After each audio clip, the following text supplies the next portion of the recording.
Concept of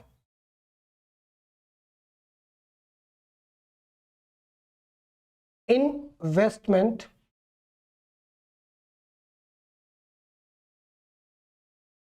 multiplier. ठीक है students, हमारे पास एक टॉपिक है that is the concept of investment multiplier. तो पहले मैं एक लेमैन एक बहुत बेसिक आइडिया देता हूं इसके बारे में, and then we will go into the details, economic details of it. तो देखो स्टूडेंट्स, इन्वेस्टमेंट मल्टीप्लायर क्या होता है? ऑफ कोर्स मैक्रो का कॉन्सेप्ट है, एएसएडी का कॉन्सेप्ट है, तो प्रोफेसर जेम कीन्स ने इसके बारे में इंट्रोडक्शन दिया होगा। अब आप पहले समझो कि बेसिकली जब हम बात करते हैं किसकी, इन्वेस्टमेंट मल्टीप्लायर की, तो इसका मतलब क्या है। आई एम श्योर जिस लैंड पे स्टूडेंट्स आप लोग रह रहे होंगे, हो सकता है आप में से कुछ लोगों ने नई लैंड परचेज करी होगी, मतलब हाल फिलहाल में परचेज करा होगा।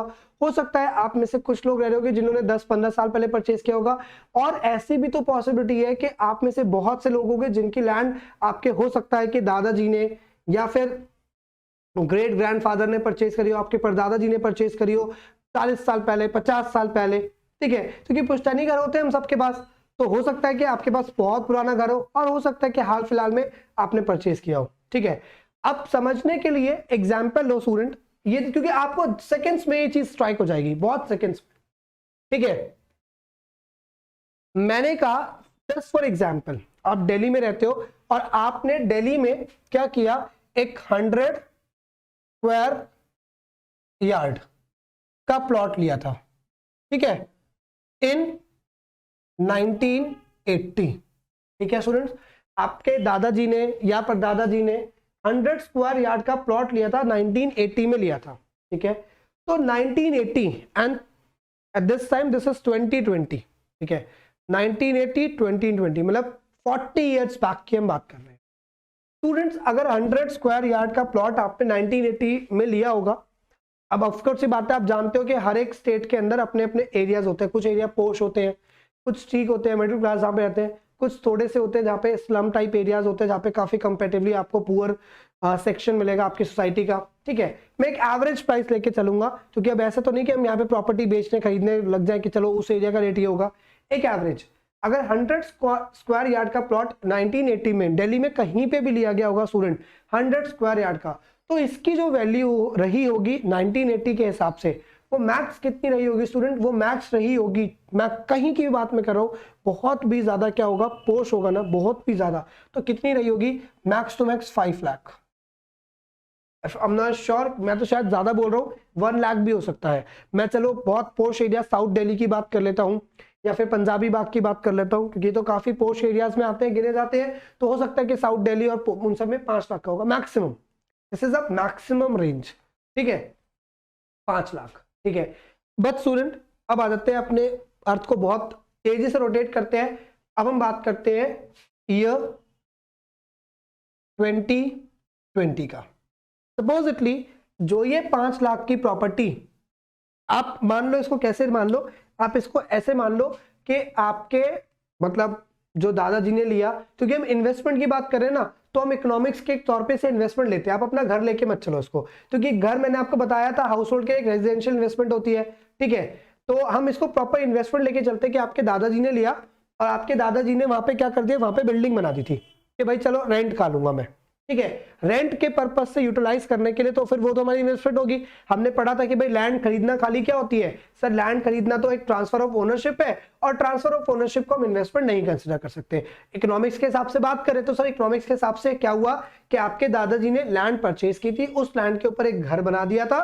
ठीक है, और वो रेंटल इनकम आपको आ रहा था, तो मतलब अब तो वो लैंड और उसकी पूरी construction will be your investment expenditure. अब वो इन्वेस्टमेंट है क्योंकि वहां पे कुछ समथिंग न्यू क्रिएट हो गया। चलो जी, ये 5 लाख का खरीदा था। Now this is year 2020 students. ठीक है, दिस इज ईयर 2020। ये 100 स्क्वायर यार्ड का जो प्लॉट है, ये 100 स्क्वायर यार्ड का जो प्लॉट है, इस टाइम पे मिनिमम अगर मैं 5 लाख के रेट के हिसाब से बात करूं, 5 लाख के रेट के हिसाब से, तो अगर ये 5 लाख का रेट, मैंने क्या कहा, साउथ दिल्ली या पंजाबी बाग जो कि पोश एरिया में गिने जाते हैं, वहां पे लिया गया था, तो आज ये 100 स्क्वायर यार्ड का प्लॉट स्टूडेंट कितने का होगा? इट विल बी अप्रोक्सीमेटली, देख लेना खुद ही पहचान लेना कितने का होना चाहिए, 500 3 टाइम 0 00। स्टूडेंट ये आज की डेट में इस प्लॉट की क्या रही है value, and that is 5 crore. कितनी वैल्यू स्टूडेंट? 5 करोड़। मींस 1980 में एक इन्वेस्टमेंट की गई थी जिसकी वैल्यू आज 2020 के अंदर कितनी है? 5 करोड़। 5 लाख आपका कितने में कन्वर्ट हो गया? 5 लाख जो था स्टूडेंट आपका, ये 5 लाख कितने में कन्वर्ट हो गया? 5 करोड़ के अंदर। तो ये 5 लाख 5 करोड़ में कितना टाइम्स है? कितना टाइम्स है इसका? 100 टाइम्स है। ठीक है, मतलब एक इन्वेस्टमेंट की गई थी 5 लाख की, आज उस 5 लाख की इन्वेस्टमेंट से कितने की इनकम आ रही है स्टूडेंट? 5 करोड़ की। तो ये कितने मल्टीपल्स में आ रही है सर? 100 मल्टीपल्स में आ रही है। 40 साल में जो मेरी इन्वेस्टमेंट थी वो 100 टाइम्स बढ़ गई। तो सर ये 100 टाइम्स क्या है? सर ये 100 टाइम्स ये इन्वेस्टमेंट मल्टीप्लायर।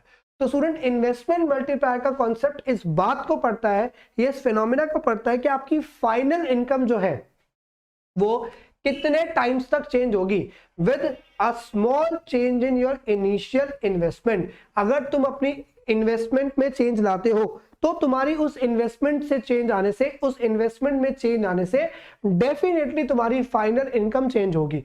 और जितनी टाइम्स तक तुम्हारी फाइनल इनकम चेंज होगी वो टाइम्स जो है ना, वो टाइम्स जो है उसी को कहते हैं इन्वेस्टमेंट मल्टीप्लायर के। मेरी इन्वेस्टमेंट का मल्टीप्लाई होते चले जाना, मेरी इन्वेस्टमेंट का मल्टीप्लाई होते चले जाने को ही मैं क्या कहता हूं स्टूडेंट्स? उसी को मैं कहता हूं इन्वेस्टमेंट मल्टीप्लायर। होपफुली आपको एक कॉन्सेप्ट समझ में आएगा। और स्टूडेंट इसी तरीके से हर इन्वेस्टमेंट बढ़ती चली जाती है। आपके फादर हो सकता है, जो लोग इस वीडियो को देख रहे हैं, बहुत से स्टूडेंट्स होंगे जिनके फादर मैन्युफैक्चरर होंगे या फिर रिटेल आउटलेट चलाते होंगे। मैं बेसिकली उनकी बात करूं जो बिजनेस में है, क्योंकि स्टूडेंट जो लोग जॉब में, अब जॉब में तो आपको पता है इन्वेस्टमेंट नहीं होती, बिजनेस में इन्वेस्टमेंट होती है। तो हो सकता है कि आपके पेरेंट ने उस पर्टिकुलर बिजनेस को 40 साल पहले, 50 साल पहले, 10 साल पहले, 20 साल पहले, जब आप बिल्कुल छोटे होंगे तब स्टार्ट किया होगा। आज उस इन्वेस्टमेंट्स की वैल्यू बहुत ज्यादा बढ़ गई होंगी, आज उस फर्म की, आज उस फैक्ट्री की, आज उस प्लांट की वैल्यू बढ़ चुकी होगी। ये कैसे? क्योंकि investment keeps on multiplying itself. Investment जो होती है वो अपने आप को मल्टीप्लाई करती जाती है। तभी तो कहते हैं कि ज्यादा से ज्यादा सेव करो एंड टेंड्स टू इन्वेस्ट। हम क्यों कहते हैं कि बार बार इन्वेस्टमेंट करो? क्योंकि भाई तुम अगर इन्वेस्टमेंट करोगे तो वो बढ़ता जाएगा। मैंने ये जैकेट ली, ये डेप्रिशिएट होती जाएगी। If it's a good investment, जो कि हम अज्यूम करके चलते हैं कि भाई मेरे को इन्वेस्टमेंट करनी है तो दैट शुड बी गुड। तो अगर मैं एक अच्छी इन्वेस्टमेंट करूंगा तो इट विल मल्टीप्लाई। अब स्टूडेंट आपको ये प्रोसेस समझना है। आज ये तो आपको समझ में आ गया कैसे हुआ। अब स्टूडेंट आज हम जानेंगे ये प्रोसेस कि इसके पीछे का प्रोसेस क्या था। 40 साल में ये 5 लाख की जो चीज थी ये अपने आप को 100 टाइम्स तक कैसे मल्टीप्लाई कर पाई। तो जब हम इस पूरे कॉन्सेप्ट को समझते हैं, उसी कॉन्सेप्ट को स्टूडेंट क्या कहा जाता है? उसी कॉन्सेप्ट को प्रोफेसर जे.एम. कीन्स ने क्या कहा? इन्वेस्टमेंट मल्टीप्लायर कहा। ठीक है स्टूडेंट, होपफुली आपको समझ में आ गया होगा। ये तो थियोरेटिकल पार्ट था। अब जरा सा, सॉरी, ये तो मैंने आपको एक रफ आइडिया दिया। अब जरा फेयर आइडियाज की बात कर लेते हैं, पूरे इकोनॉमिक सेंसस की बात कर लेते हैं, पूरे इकोनॉमिक कॉन्टेक्स्ट की बात करते हैं। चलो, तो कॉन्सेप्ट ऑफ इन्वेस्टमेंट मल्टीप्लायर का मतलब क्या है? उन्होंने क्या कहा? कीन्स ने ये कहा कि Keynes believe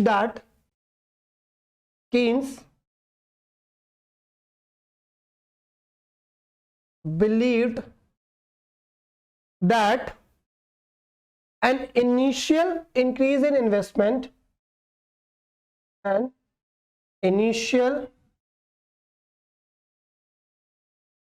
increase in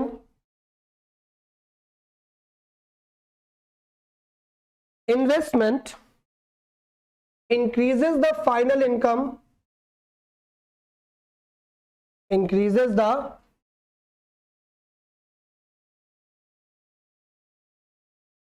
income, by many times.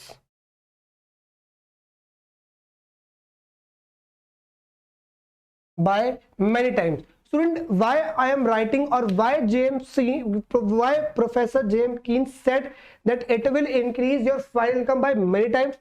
Because it is not certain. जैसे आज आपकी जो 5 लाख की इन्वेस्टमेंट थी वो किस में कन्वर्ट होगी? 5 करोड़ में। वो 5 लाख की इन्वेस्टमेंट किस में कन्वर्ट होगी? 5 करोड़ में। Can you please tell me, या सोच के देखो, can you think at once कि वो आगे कितनी बढ़ सकती है? Just think, what will be the rate of that land in 2021 and that in 25 and that in 2020, sorry 30? नहीं पता। कितनी बढ़ सकती है हमें नहीं पता। यही तो उन्होंने कहा कि जो उन्होंने ये बिलीव किया कि अगर तुम अपनी इन्वेस्टमेंट को चेंज करोगे, चाहे इट डजंट मैटर तुम 100 रुपए से चेंज करो, 10,000 रुपए से चेंज करो, इन्वेस्टमेंट है।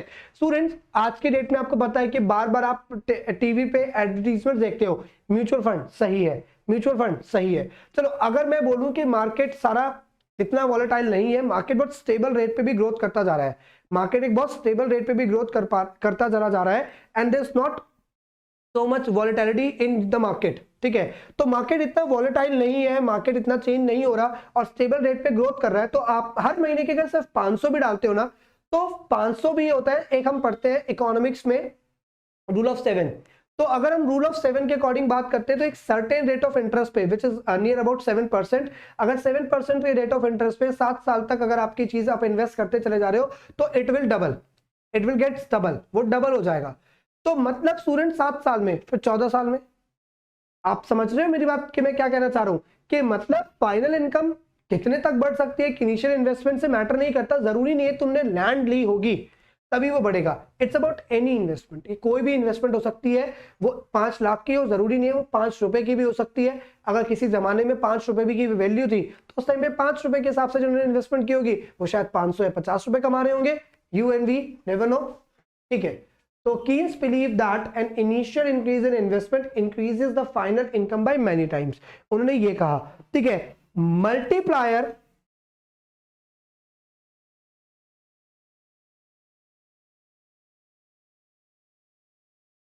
expresses the relationship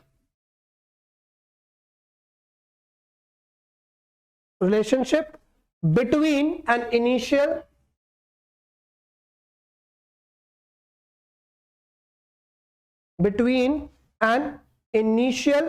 investment, initial increment and investment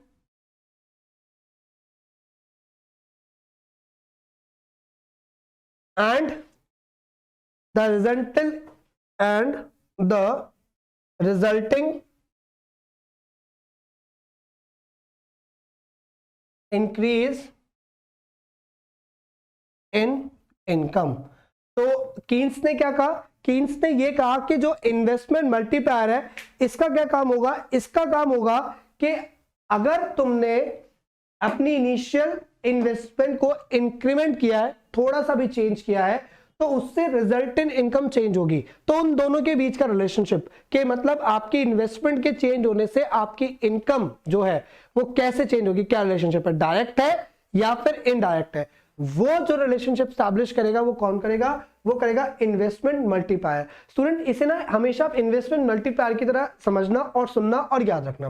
reason क्या है, अगेन आगे तक की बात करो, when you will be in your graduation तब आप इन्वेस्टमेंट मल्टीप्लायर के अलावा बहुत सारे मल्टीप्लायर्स और पढ़ते हो, जैसे गवर्नमेंट टैक्स मल्टीप्लायर, ठीक है, आप ये भी पढ़ने वाले हो। तो आप उस टाइम पे मल्टीप्लायर के वर्ड में कंफ्यूज नहीं ना, मल्टीप्लायर का मतलब है बस एक बेसिक वर्ड है, मल्टीप्लायर मींस कि कोई भी चीज कितने टाइम तक मल्टीप्लाई हो सकती है। तो आप इस बात को याद रखोगे, this is your investment multiplier, है ना, आपको ये चीज अपने दिमाग में रखनी है कि this is your investment multiplier. हम यहाँ पे सिर्फ इन्वेस्टमेंट मल्टीप्लायर की बात कर रहे हैं और किसी चीज की बात नहीं कर रहे हैं, ठीक है। तो investment and the resulting increase in income, ठीक है, ये बात यहां तक समझ में आ गई। चलो आगे हमने बात करा, फिर क्या होता है, फिर investment multiplier, investment multiplier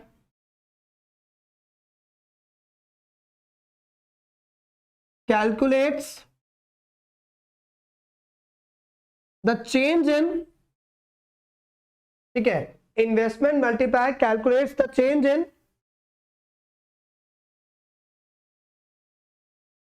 final income. Investment multiplier क्या करता है, कैलकुलेट करता है the change in final income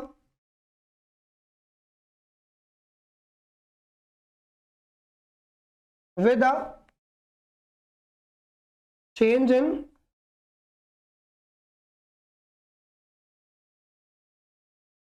initial investment, ठीक है। इन्वेस्टमेंट मल्टीप्लायर क्या करता है, कैलकुलेट करता है या फिर आप कह सकते हो इन्वेस्टमेंट मल्टीप्लायर कैलकुलेट्स किस चीज को,